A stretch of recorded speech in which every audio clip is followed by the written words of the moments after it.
see if I can connect with him, and if not, then I will just continue on. But yeah, I met Paul when I was on a 2-week vacation in Belize, and what I'd like you guys to do is, if you liked what Paul had to say, just definitely leave some comments, like it, share it, ask some questions, and I can definitely get Paul to answer those questions for you. So I see Paul's still online. He just messaged in that he's there if need me to come back. Actually, Paul, I've tried twice to get a hold of the guy, so I'm gonna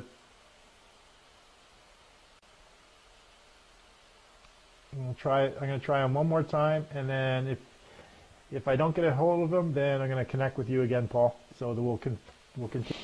All right, so I'm calling Paul back, and just hold on one sec, Paul, while I work you back in here. So bear with me for a sec, guys. I'm just bringing Paul back on because the other gentleman wasn't available. He said he was going to be available at that particular time, but he wasn't there. So there we go. So can you just get some audio from you, Paul? Hey, are you there? I'm here. Oh, yeah, I'm here. So I'm back. We're good. So now let's, since the other gentleman can't come on, so now actually let's talk a little bit about the business stuff that you're working on right now, and because I have a few ideas for you when it comes to helping out with your business. So why don't you just tell me sort of what you're planning as far as the business goes for your photography business, how you're trying to position that, who your ideal target market is when it comes to selling it. Just let me in on your thoughts with regards to the business. Yeah, sure. It's not an easy answer to that, because I literally was talking to somebody today, and their comment back to me was, "Go back to your desk and figure out what you want to do." So, but you know, one of the things that I really love, and I love as obviously has come across, is that I love traveling around and around the world, and imagery is very important to me. I find it very powerful. So that's what I really want to focus on, is finding ways to be able to get on board vacations and trips and travels and tourist companies. And as a photographer, I've done a lot of guiding as well, so that comes with it, and me and my personality comes with it. But I think there's a nice niche market for people who go to places and either want to have somebody come with them full time on a trip, to document it for them so they can have a book and a memory, or even to hook up for a day with them if they're in a certain country and do some photography just to help them remember the experience and things like that. So that's an area I'm going to pursue. So you weren't actually not being the guide, but being the person who they hire a guide or go on a journey, and you're the photographer sort of capturing all of their experiences. But you're not the actual guide. It can be both. I've done a lot of international guiding, as I say, from Antarctica to the Arctic and all points in between. So certainly that's possible, and I may put together some photography trips or some trips where that becomes. But what you don't want to do is one doesn't want to get caught in the guiding side of things and not be able to get the imagery that one wants to get. A lot of times as a photographer on a trip, you need to step back and away from your clients so that you can capture them in the essence of what's going on versus standing right beside them all the time. So in the optimal world, it works having a guided trip and a photographer who's strictly there. It definitely costs a bit more money, so there's a different market niche for that. Right. But on the other side of things as well, being in Costa Rica, I love the area that I'm in there, and certainly going after some local markets for real estate and architecture and some portraitures of vacationers and some other things. There's a definite market there as well. It may be two separate businesses, for lack of other words, where I focus on my everyday business down in Costa Rica, and then 2 or 3 times or 4 times a year get out to go on some trips and stuff like that. But those are the things that I have to come up with and figure out exactly how it's going to work together. What are your thoughts on that? Well, I was just going to ask you, would you consider your business to be the guiding and the touring like a higher end product, a higher end price point for somebody that's looking to hire you? Obviously, if you're going to be the guide and they're flying you to Antarctica to not only guide them but to be the photographer, that's a higher end price point. But even in Costa Rica, if someone hires you to go guide them and do a photo, capture the events all along the way, sort of, how do you see that from a pricing standpoint? You consider that a higher end product? It'll definitely. For me, I would definitely think that they're getting not only a very well experienced tour guide who's been doing this all over the world, but they're getting a world class photographer all wrapped into one. That's definitely a high price point in my opinion. So definitely don't try to sell yourself short.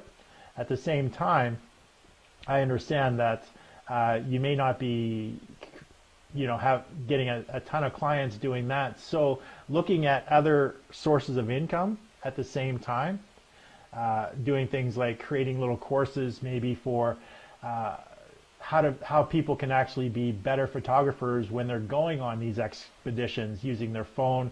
Thanks to Jason P. Jordan for this thought, but how they could actually take better photos using their phone when they're actually on expeditions. So maybe they're not going to hire you, but maybe they want tips and advice from the expert in the field on how to be a better photographer while they are on these journeys, and what things that they should be looking for, to get the best shots, or where should they stand, things like that. Just sort of some of that general information. But what are your thoughts on the price point, and then creating some alternative information products for other people who may not be able to afford your price point but want your expertise or your information?